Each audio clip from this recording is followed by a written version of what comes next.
ఎక్కడో దగ్గర లంచం చేసే వాళ్ళని అలాగా అంటే సంహరిస్తూ ఆ ఉండేవాడు. టైంకి అంటే 96 లో వచ్చింది. ఆ! ఆ టైంకి అంత స్కోపే ఉండేది. ఇప్పుడేంటంటే అంతా ఆన్‌లైన్ డిజిటలైజేషన్ వచ్చాక ఆ!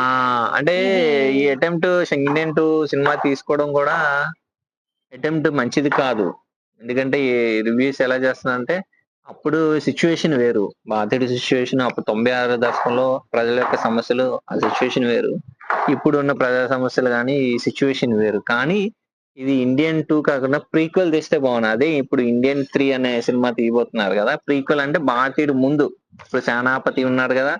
సేనాపతి క్యారెక్టర్ వాళ్ళ నాన్నగారి క్యారెక్టర్ అవి చూపించే విధంగా ఉండొచ్చు. సో, అది తీసుంటే బావున్ను. ఇది 'ఇండియన్ 2' ఇప్పుడు తీశారు గానీ, అలవాటు పడిపోయిన ప్రజలు కాబట్టి అంత అంటే ఆల్రెడీ భారతీయుల్లో చూసేసారు మొత్తం అంతా. సేమ్ ఇదే రిపీట్ అయింది. కానీ 'శంకర్' మ్యాజిక్ క్రియేట్ చేయలేకపోయాడంటే చేయలేకపోయాడు.